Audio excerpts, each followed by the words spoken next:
Hello my dear student, आप सभी का स्वागत है मेरे यूट्यूब चैनल पर जिसका नाम है कॉमर्स विद सुनीत जांगड़ा। तो हम बिजनेस स्टडी क्लास 12 का एक पार्ट कंप्लीट कर चुके हैं जिसमें मैनेजमेंट और मैनेजमेंट से रिलेटेड उसके जो फंक्शंस है उससे रिलेटेड हमने डिस्कस किया कि मैनेजमेंट क्या होता है और उसके 5 फंक्शन के बारे में हमने डिस्कस किया: planning, organising, staffing, directing and controlling. अब हम इसके सेकंड पार्ट को कवर करते हैं जिसका चैप्टर नंबर 9 है फाइनेंशियल मैनेजमेंट। किसी भी संस्था को सुचारू रूप से चलाने के लिए हमें क्या चाहिए? पैसे की ज़रूरत होती है। पैसे की ज़रूरत हमें हर जगह पड़ती है और संस्था के लिए तो बहुत आवश्यक होता है कि वह अच्छे से अपने पैसे को यूटिलाइज कर सके या उसका मैनेजमेंट कर सके। ठीक है, इसके साथ ही हम देखते हैं कि फाइनेंस मैनेजमेंट क्या होता है।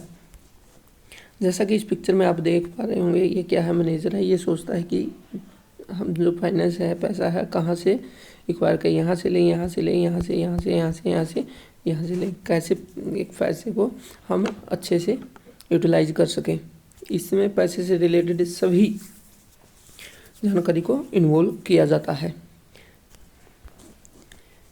मनी क्या होती है? मनी किसी भी संस्था के लिए बहुत ज़रूरी होती है। जिस प्रकार ह्यूमन बॉडी को चलाने के लिए यानी मानव शरीर को चलाने के लिए खून की आवश्यकता होती है, उसी प्रकार किसी बिजनेस को चलाने के लिए पैसे की आवश्यकता होती है। Money is the life blood of your business. Money क्या होता है? बिजनेस के लिए बल्ड की तरह होता है। A business without enough money is like a human being without blood. जिस प्रकार आदमी बगैर खून के होता है, उसी प्रकार यदि बिजनेस के पास पैसा नहीं तो उस वैसा ही होता है। और ए जेट विदाउट ए फ्यूल। जिस प्रकार हम एक जहाज़ को क्या है बगैर फ्यूल के हवा में उड़ा देते हैं, क्या कुछ टाइम बाद वो नीचे गिर जाएगा, उसके क्रैश होने के चांसेस ज़्यादा होते हैं। उसी प्रकार यदि बिजनेस में अच्छा पैसा नहीं है तो वो भी क्या है, क्रैश हो जाएगा। Money required for carrying out business activity is called business finance. Business को चलाने के लिए जो भी एक्टिविटी की जाती हैं पैसे से रिलेटेड, उसको बिजनेस फाइनेंस कहते हैं। Finance is need to establish business. Business को इस्टेब्लिश करने के लिए, रन करने के लिए और उसको बड़ा करने के लिए क्या है, पैसे की ज़रूरत पड़ती है। Finance management is the activity concern with the planning. पैसे से रिलेटेड प्लानिंग करना, राइज करना, यानी उनको कहाँ से लिया जाए उसको कंट्रोल करना, and administrative of fund use in the business. और बिजनेस में कैसे हम पैसे को यूज करें, ये सभी एक्टिविटी क्या है, फाइनेंशियल मैनेजमेंट में की जाती है। It is concern with optimum procurement as well as uses of finance.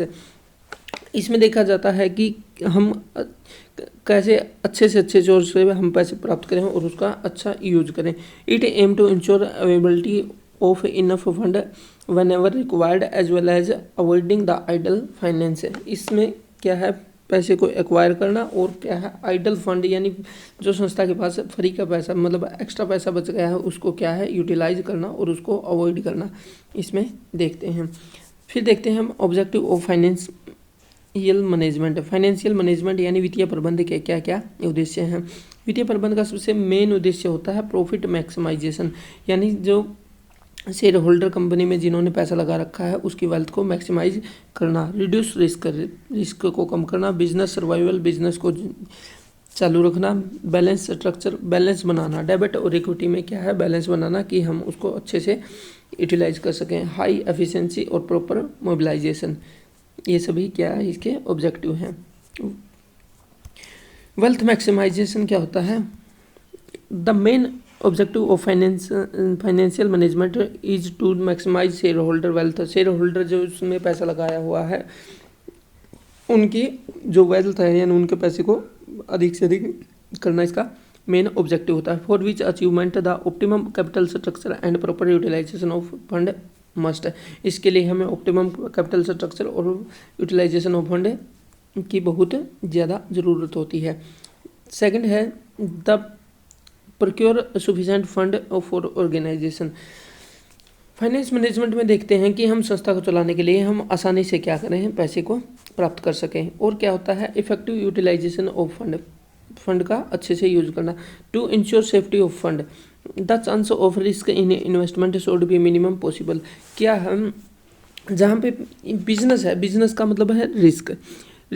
इसमें क्या है, फाइनेंस से रिलेटेड रिस्क को कम से कम किया जाता है ताकि हम मैक्सिमम क्या है, रिटर्न ऑन इन्वेस्टमेंट प्राप्त कर सकें। To attain optimum capital structure a sound and economical combination of share and debenture must be attempted so as to maintain optimum capital structure.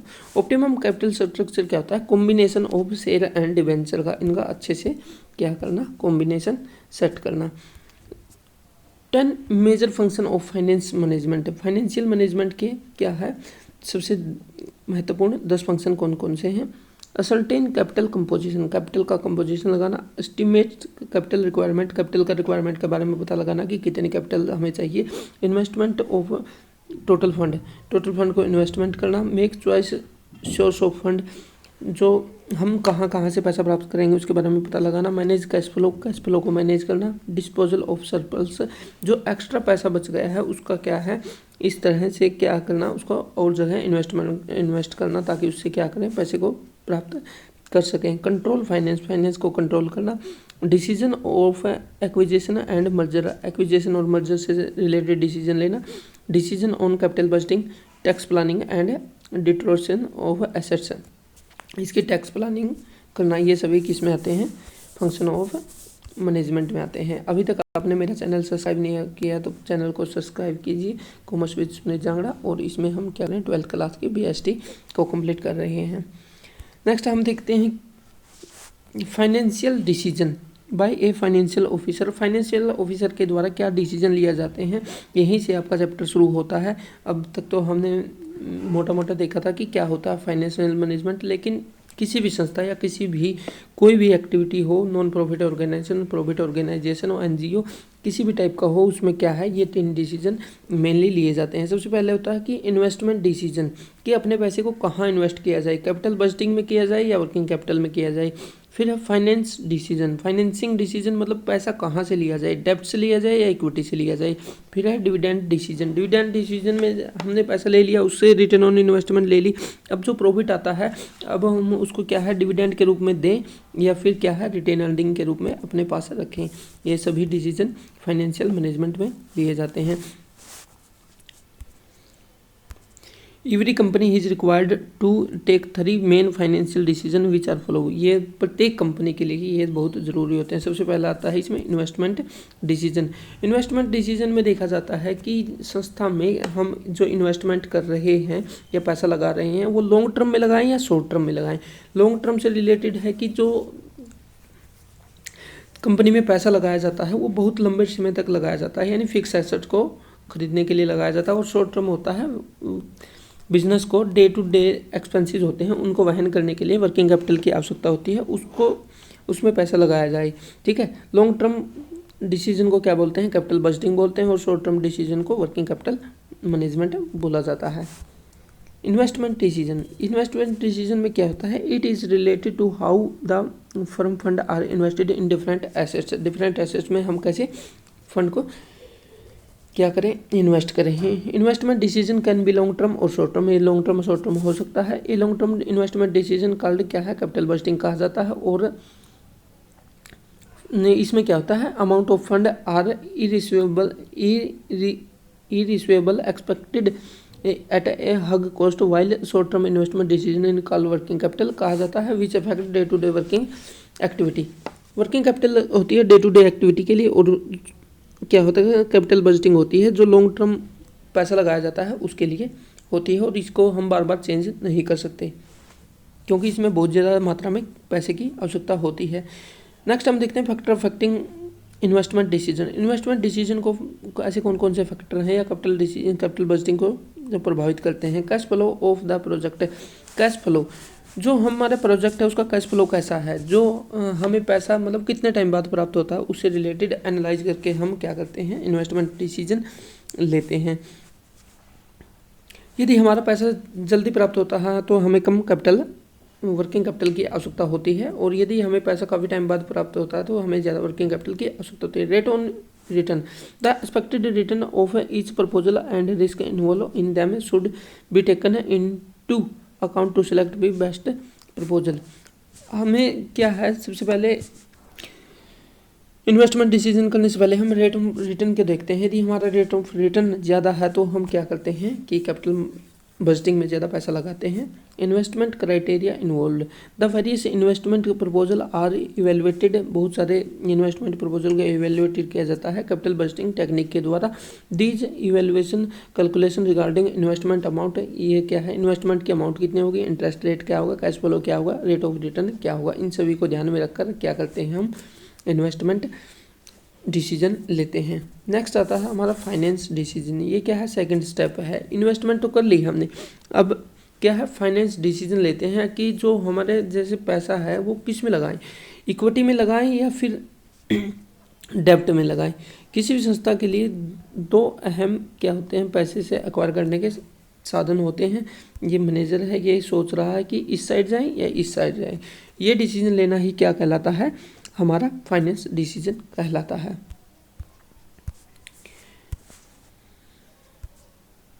It related to the amount of finance to be raised from various long term source, long term source से क्या है, पैसा कहाँ से प्राप्त करें। The main source of fund, दो source of fund होते हैं, इक्विटी शेयर होल्डर फंड और बोरो फंड यानी डेब्ट फंड।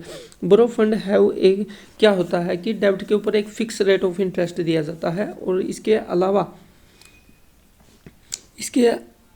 इसके अलावा शेयर होल्डर पर क्या है, शेयर होल्डर को ऐसी कोई भी क्या है, हम वो नहीं करते कि इस पे फिक्स रेट ऑफ रिटर्न दिया जाएगा। यदि कंपनी को प्रॉफिट होता है तो उनको क्या है, अच्छा रिटर्न मिल जाता है, यदि कंपनी को प्रॉफिट नहीं होता तो उनको रिटर्न नहीं मिलता है। लेकिन डिबेंचर में ऐसा नहीं है, कंपनी को चाहे प्रॉफिट हो या लॉस हो, कंपनी को क्या है, उनकी इंटरेस्ट की पेमेंट हमें करनी ही पड़ेगी। नेक्स्ट हम देखते हैं factor affecting financing decision. Financing decision को प्रभावित करने वाले कारक कौन कौन से हैं। सबसे पहले है कॉस्ट। हमारे पास जो भी दो सोर्स हैं उनकी कॉस्ट को देखते हैं, जिसमें कम कॉस्ट आती है हम उसको प्रेफर करते हैं। Risk associated with different source in different source, मतलब प्रत्येक सोर्स का क्या है, डिफरेंट सोर्स का डिफरेंट रिस्क होता है। More risk is associated with borrow fund as compare to owner fund.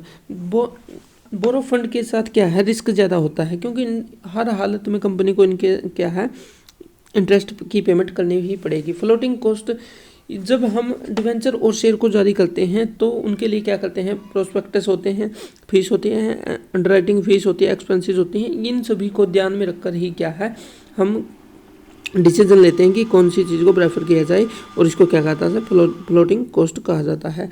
Cash flow position of A business की cash flow position कैसी है। यदि बिजनेस की कैश फ्लो पोजीशन अच्छी है तो कंपनी आसानी से बोरो फंड की क्या है, इंटरेस्ट की पेमेंट कर सकती है, जिससे क्या है, बोरो फंड को ज़्यादा महत्व दिया जाता है। कंट्रोल कंसिडरेशन, दो तरह के डिसीजन हो गए, एक तो डेब्ट और है इक्विटी। डेब्ट क्या होता है, डेब्ट सिर्फ इंटरेस्ट लेते हैं, लेकिन इक्विटी क्या है, कंपनी के कंट्रोल में क्या है, पार्टिसिपेट करते हैं, जिससे क्या है, उसका कंट्रोल ज़्यादा लोगों के पास चला जाता है। यदि कंपनी ऐसा नहीं चाहती कि उसका कंट्रोल ज़्यादा लोगों के पास जाए तो डेब्ट को इशू करेगी।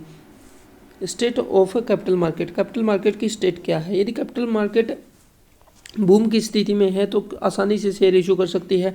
यदि डिप्रेशन की स्थिति में है यानी कमजोरी आई हुई है तो उस कंडीशन में क्या है, डेब्ट को हम आसानी से राइज कर सकते हैं। Period of finance, for permanent capital required equity share must be issue as they are not be paid back and long term.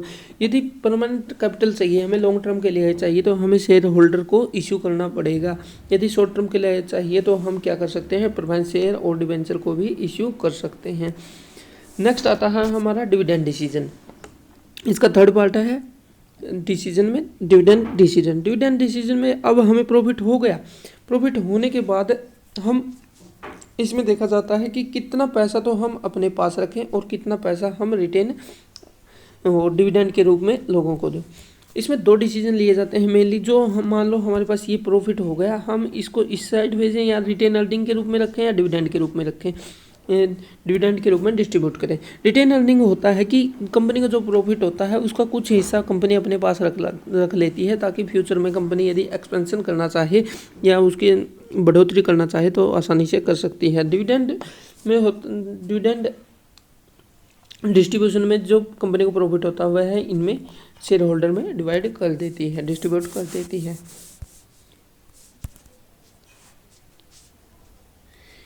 Dividend refer to that part of profit which is distributed to share holder, share holder में distribute करना होता है। एक company is required to decide, उसको decide करना होता है कि हाउ मच प्रॉफिट अर्न, कितना प्रॉफिट को क्या है डिस्ट्रीब्यूट करे और कितने को रिटेन अर्निंग के रूप में रखे। The decision regarding dividend should be taken keeping in view of overall objective of maximize share holder wealth. क्या है, इसको डिसीजन को लेने से पहले क्या है हमें ध्यान में रखना पड़ता है कि हम मैक्सिमम शेयर होल्डर वेल्थ को कैसे कर सकें, हम शेयर होल्डर के पैसे को अधिक से अधिक कैसे कर सकें। फैक्टर अफेक्टिंग डिविडेंड डिसीजन, इसको डिविडेंड डिसीजन को प्रभावित करने वाले कौन कौन से कारक होते हैं। सबसे पहला अर्निंग, यदि कंपनी की अर्निंग अच्छी है, डे टू डे कंपनी लगातार पैसा कमा रही है, तो क्या है वो अपने पैसे को डिस्ट्रीब्यूट कर सकती है, क्योंकि नियर फ्यूचर फिर उसको क्या होगा, पैसा अच्छा मिल जाएगा। Stability of dividend, company generally follow the policy of stable dividend, company क्या है जनरली इस पॉलिसी को फॉलो करती है कि हम आए साल इतना फिक्स क्या है, फिर इसमें फिक्स इंटरेस्ट पे क्या कर देंगे, हम इतने % डिविडेंड दे देंगे। ठीक है। ग्रोथ प्रोस्पेक्टस, यदि कंपनी चाहती है कि नियर फ्यूचर में वह अपनी ग्रोथ करे तो उसके लिए हम उसे रिटर्न अर्निंग ज़्यादा से ज़्यादा करनी होगी। कैश फ्लो पोजीशन, यदि कंपनी की कैश फ्लो पोजीशन अच्छी है, बार बार अर्निंग कर रही है, तो उस कंडीशन में कंपनी ज़्यादा क्या है डिविडेंड डिक्लेयर कर सकती है। प्रेफरेंस ऑफ शेयर होल्डर, यदि कंपनी शेयर होल्डर को प्रेफरेंस देती है तो क्या करती है, उसको डिविडेंड देना पड़ता है, डिक्लेयर करना पड़ता है। टैक्सेशन पॉलिसी, ए कंपनी ही is required to pay tax on dividend declare by it, यदि कंपनी क्या है कोई डिविडेंड क्या है डिविडेंड डिस्ट्रीब्यूशन करती है तो उस कंडीशन में कंपनी को अपने प्रॉफिट पर क्या है टैक्स की पेमेंट करनी पड़ती है। यदि रिटेन अर्निंग करती है तो उस पर कंपनी को टैक्स की पेमेंट नहीं करनी पड़ती। इस कंडीशन में टैक्स को अवॉइड करने के लिए भी क्या है रिटेन अर्निंग को प्रेफर किया जाता है। इश्यू ऑफ बोनस शेयर, क्या कंपनी पैसे की बजाय क्या करती है, बोनस शेयर को इश्यू कर देती है, जिससे क्या है शेयर होल्डर को के पास ज़्यादा शेयर हो जाते हैं और उनको क्या है इससे इन्हांस होता है, इस कंपनी की रेपुटेशन भी इन्हांस होती है। Legal constraint, under provision of company act ensuring all earning can not be distributed. Legal constraint क्या कहता है, प्रोविजन कंपनी एक्ट के अकॉर्डिंग बताया गया है कि कंपनी अपने सारे अर्निंग को डिस्ट्रीब्यूट नहीं कर सकती, उसके कुछ पैसा रिजर्व के रूप में रखना पड़ेगा। नेक्स्ट इसमें आता है फाइनेंशियल प्लानिंग। अब फाइनेंस तो पता हो गया कि हमें कहाँ कहाँ से प्राप्त करना, अब फाइनेंस की प्लानिंग करना कि हम क्या है the process of estimating the fund requirement of A business की बिजनेस को कितना पैसा चाहिए and specifying the source of fund कि किस फंड से चाहिए, कि इसको क्या कहा जाता है फाइनेंस प्लानिंग कहा जाता है। ठीक है। इसके इंपॉर्टेंस क्या है, to ensure availability of educated fund at right time, कि हमें समय पर पैसा प्राप्त हो जाए। To see that the firm does not raise fund unnecessary, मतलब कंपनी ज़्यादा मात्रा में फंड अननेसेसरी क्या है राइज ना करे। It provide policy and procedure for sound administration finance function, ये क्या है फाइनेंस प्लानिंग क्या करता है, एक अच्छा पैसे का प्रबंध करता है। It result in preparation of plan in future से रिलेटेड प्लान बनाए जाते हैं। 10 new project can be undertaken smoothly, ताकि आसानी से किसी नए प्रोजेक्ट को भी हम इन्वॉल्व कर सकें या अपनी कंपनी की एक्सपेंशन को कर सकें। It attempt to achieve between balance between into and outflow fund, इसके में बैलेंस बनाना कि कितना कंपनी से पैसा बाहर जा रहा है और कितना कंपनी के अंदर आ रहा है, इसके अंदर क्या करना है एक बैलेंस बना के रखना ताकि कंपनी की लिक्विडिटी बनी रहे। इसको क्या कहा जाता है फाइनेंस प्लानिंग कहा जाता है। It serves as the basis of finance control, the management attempt to ensure utilization fund is tune with the financial plan, क्या है अच्छे से फंड का यूटिलाइजेशन करना ही फाइनेंशियल प्लानिंग कहते हैं। नेक्स्ट हमारा आता है कैपिटल स्ट्रक्चर। कैपिटल स्ट्रक्चर जैसे कि आप इस पिक्चर में देख पा रहे हैं, ये हम एक कंपनी की 100% क्या है कैपिटल है। इस कैपिटल का कितना पार्ट किस हिस्से में क्या करे कंपनी लगाए, जिससे इसी को क्या कहा जाता है कैपिटल स्ट्रक्चर कहा जाता है। ये इतना पोर्शन क्या है इक्विटी में लगाए, प्रेफरेंस स्टॉक में लगाए, डेब्ट में लगाए, अदर सोर्स में लगाए, इससे रिलेटेड डिसीजन लेना ही हमारा क्या कहलाता है कैपिटल स्ट्रक्चर कहलाता है। कैपिटल स्ट्रक्चर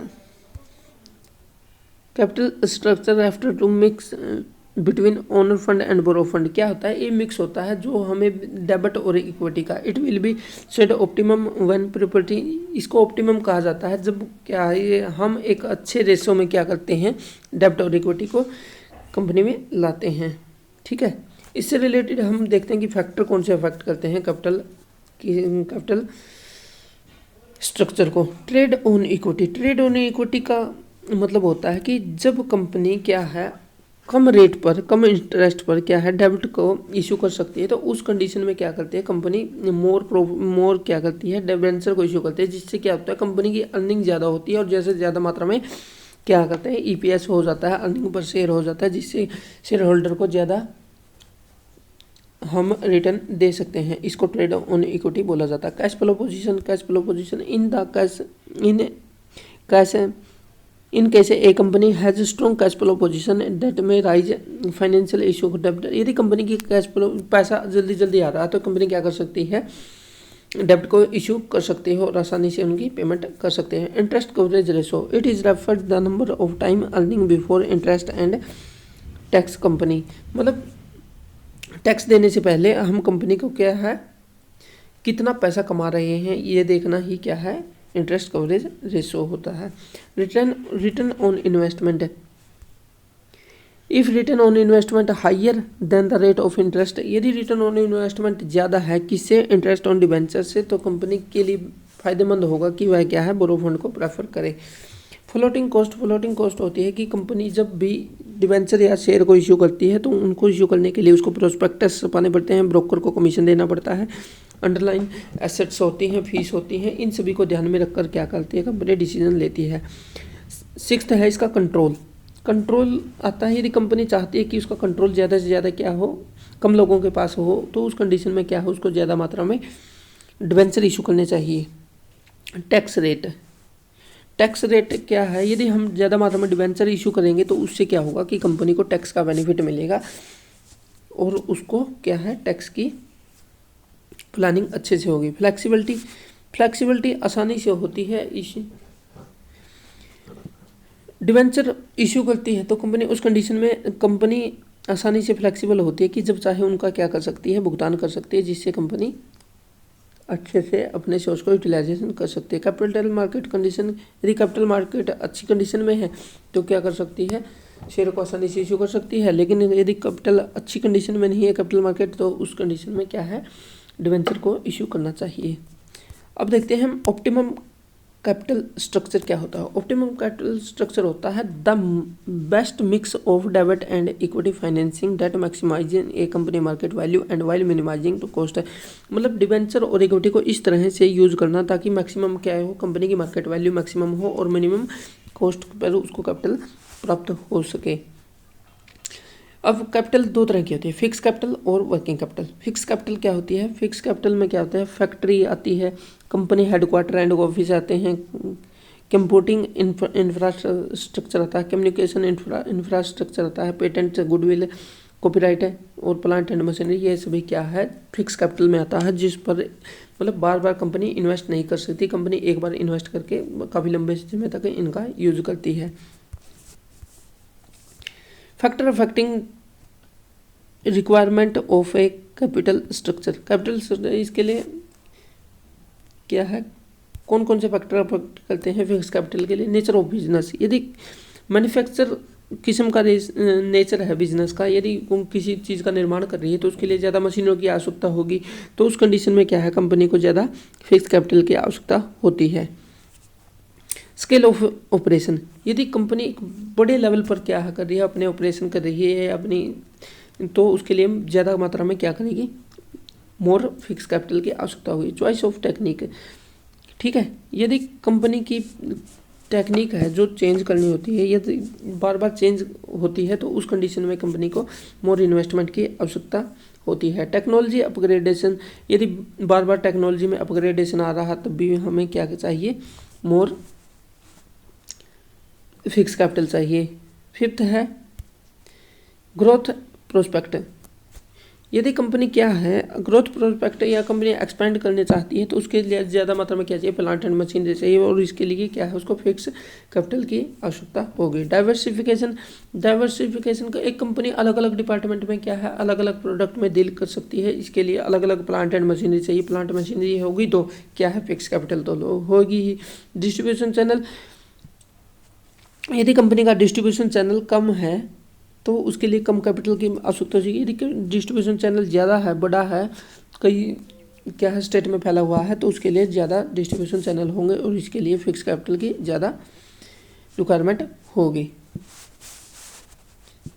कोलैबोरेशन, यदि कंपनी क्या है if company are under collaboration joint venture then they need to less fix capital they share plant and machinery with their collaboration. यदि कंपनी दो या से अधिक कंपनियां मिलकर किसी का प्रोडक्ट का निर्माण कर रही है तो उस कंडीशन में क्या है फिक्स कैपिटल की कम रिक्वायरमेंट होगी, क्योंकि वह तीनों आपस में मिलकर क्या कर सकती हैं, एक दूसरे के संसाधनों का यूटिलाइजेशन कर सकती हैं। नेक्स्ट हम देखते हैं कि वर्किंग कैपिटल क्या होता है। वर्किंग कैपिटल होता है कि एक, अब हमने किसी ऑर्गेनाइजेशन में फिक्स कैपिटल लगा दी, प्लांट एंड मशीनरी लगा दी, अब उनको चलाने के लिए बिजली हो गया, तेल हो गया, उनको मानव संसाधन हो गए, उन सभी की आवश्यकता यानी डे टू डे एक्सपेंसेस है जो उनमें टूट फूट हो गई, मरम्मत हो गई, उनके लिए क्या है वर्किंग कैपिटल की आवश्यकता पड़ती है। वर्किंग कैपिटल क्या होती है, डे टू डे एक्सपेंसेस को मीट करने के लिए जो इस कैपिटल की आवश्यकता होती है उसको वर्किंग कैपिटल कहा जाता है। वर्किंग कैपिटल कैसे प्राप्त होती है, ये वर्किंग कैपिटल का साइकिल होता है। सबसे पहले हमारे पास कैश होता है, उससे क्या करते हैं हम रॉ मटेरियल खरीदते हैं, रॉ मटेरियल से फिनिश गुड होती है, फिनिश गुड से क्या होते हैं जब हम इनको बेचते हैं तो उससे हमें पैसा प्राप्त होता है, पैसा क्या होता है उल्टा फिर कैश में कन्वर्ट हो जाता है। जितना छोटा इसका वर्किंग कैपिटल का साइकिल होगा उससे उससे उससे क्या है हमें उतनी कम वर्किंग कैपिटल की आवश्यकता होगी। इसमें हम देखते हैं कि nature of business. Nature of business क्या है, यदि किसी संस्था का बिजनेस सर्विस प्रोवाइडिंग है तो उस कंडीशन में क्या है हमें ज़्यादा मात्रा में सर्विस देने के लिए क्या है वर्किंग कैपिटल की आवश्यकता पड़ेगी। Scale of operation, An organization operating on a large scale will require more inventory and thus working capital requirement will be more compared to small organization। यदि बड़े स्केल पे ऑपरेशन हो रहा है तो क्या है हमें मोर वर्किंग कैपिटल की आवश्यकता होगी, छोटे पे हो रहा है तो कम की होगी। Business cycle, in the time of boom more production will be, यदि बिजनेस साइकिल यदि बूम की स्थिति है तो हमें मोर प्रोडक्शन करने के लिए अधिक फैक्टर की एक वर्किंग कैपिटल की आवश्यकता होगी। सेशनल फैक्टर, यदि ऐसे है जैसे सर्दियाँ आ रही हैं, सर्दियों के लिए क्या है उन्हीं वस्तु की आवश्यकता होती है तो कंपनी उससे पहले क्या कर लेती है उनका निर्माण कर लेती है, जिसके लिए उससे ज़्यादा मात्रा में वर्किंग कैपिटल की आवश्यकता होती है। क्रेडिट अलाउ, यदि कंपनी उधार में अपने माल को बेचती है तो उससे पैसा प्राप्त होने में हमें टाइम लगता है, जिसके लिए क्या करती है कंपनी ज़्यादा मात्रा में कैपिटल की आवश्यकता होती है। क्रेडिट अवेल, यदि कंपनी को क्रेडिट अवेल होता है if a firm able to purchase raw material, यदि कंपनी रॉ मटेरियल को किस पे खरीद सकती है उधार पे खरीद सकती है तो क्या है उसमें लेस वर्किंग कैपिटल की रिक्वायरमेंट होगी, क्योंकि उधार पे माल आएगा उसको बेचने से हमें पैसा मिलेगा, हम उसको चुकता कर सकते हैं। Inflation, working capital requirement is also determined by the price level change, price level change करने से होती है। फॉर एग्जाम्पल क्या होता है, during inflation price of raw material wages also rise resulting increase क्या है वर्किंग कैपिटल की आवश्यकता होती है। ऑपरेटिंग साइकिल और टर्नओवर वर्किंग कैपिटल, जैसा कि हमने ये देखा था कि मतलब जितना इसका ऑपरेटिंग साइकिल कम होगा, कम टाइम में क्या है हमें कैश में कन्वर्ट हो जाएगा, तो उस कंडीशन में हमें कम मात्रा में इसकी वर्किंग कैपिटल की आवश्यकता होगी। ठीक है। Turnover means speed with which the working capital is convert into cash, की वर्किंग कैपिटल को हम कैश में कितनी जल्दी कन्वर्ट कर लेते हैं। If it is supply the amount of working capital required less, इस तरह से उसकी वर्किंग कैपिटल की कम ज़रूरत पड़ती है। तो इसके साथ ही ये हमारा चैप्टर कंप्लीट होता है। Thank you for watching, do subscribe my YouTube channel, like and share. Thank you.